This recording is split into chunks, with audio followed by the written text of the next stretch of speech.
back to Texas A&M thing since this is like the however many time we've been back? Yeah, to me, it's just old news. I'm on Alabama now, just trying to focus on get this win. But it was cool when I went back the first time, but now it's just business now. Avery, is this game a must-win for you guys? I feel like, especially any game in the SEC is a must-win. Now it's March, so it's win or go home. So it's like a must-win in my opinion. What's practice been like, and what's video sessions been like the last few days? Just breaking down, just individually, just the mistakes we made.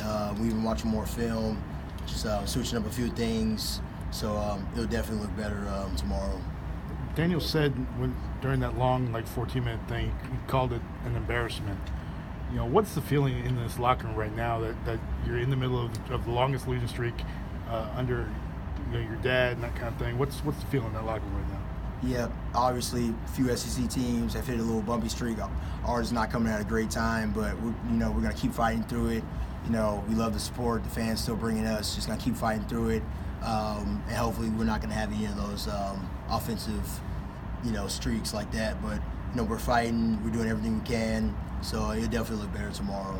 I guess what's the mood like around the team right now? Yeah, mood's still the same goals. Everything's still in front of us. We know what we got on Saturday. We know we're going into this SC tournament next week in St. Louis, so we're ready to go. We're focused. We're locked in. Same standards, same goals, no matter if it's a winning streak or a losing streak. What do you guys have to do to get Dante the ball more? Just obviously they watch film to the opponent, so they're double teaming him, stuff like that. But we put a few more things in to get him the ball. So and even if he's double teamed, he makes great passes. He's a very unselfish player, but just looking for him more in transition and stuff like that, off pick and rolls. But we're gonna do a better job with that because when he's rolling, we be rolling too. So. A&M rebounds the ball better than any team in the conference. Outside of last game, that's something you guys have really struggled with. Just talk about that challenge, I guess.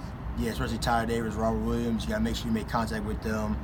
They're two beasts on the front line, so you really got to hit them, make contact with them, because they'll kill you with that, and they're good at scoring, so we got to be ready for them. But we watched the film. We started early on them, so I feel like we're prepared even if the game was today. Your dad, after the last game, talked about personal responsibility. Every player, every coach has to kind of take their own responsibility and kind of what's going on right now.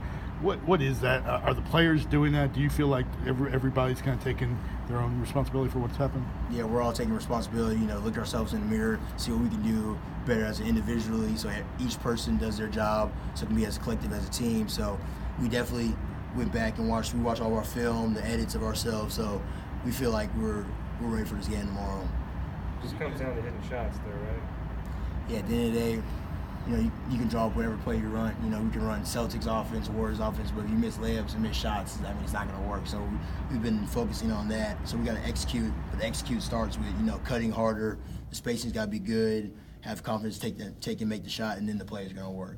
So just like they did, all those quadrant one wins we had, we got to get back to that so we can get this thing rolling again. You mentioned what is the confidence of this team right now? It's still good. You still, like I said, losing winning streak, you still won't have the same goals. So obviously we had to go back and watch a few things differently we did in the past. So we won't have any of those offensive streaks where we're not making any shots. But it's all about confidence, just taking the shot and making the shot. And we're everybody on the team is capable of doing that. Let's do a couple more. Did you guys do anything different to put the last game behind you, or did the intensity even go up even more? I feel like the intensity went up higher. We just know what's at stake. We know that last game shouldn't ever happen again. It just even though we fought ourselves back, it was just too deep of a hole. So we kind of had to put ourselves in our rear view mirror. But we had to take things from that game so we can apply it to the next game, the positives and the negatives, so we can switch it up so we don't have to have any of those negatives again. So you don't just want to forget about it, but you don't want to keep watching it because we're not playing them, on Saturday. We're playing a team we already played, so we want to go back and watch that film more than the last game film. What's the intensity level been like last 3 or 4 games, considering every single team that you guys have been playing? It's been, it feels like everyone's fighting for an at-large bid. Yeah, at this time, it's March, everybody's fighting for the same thing. Nobody's fighting to go to the NIT, you know what I'm saying? So everybody's fighting for the same thing. So we're just focused on everybody's got the same goals. We have our own team goals. We don't know what other teams' goals is, but, you watch any of the game, most of the games have been close, and then sometimes at the end we just kind of just lose it. But we feel like we've watching the film. We've had hard practices, switched a few things up, so it should be a better outcome tomorrow.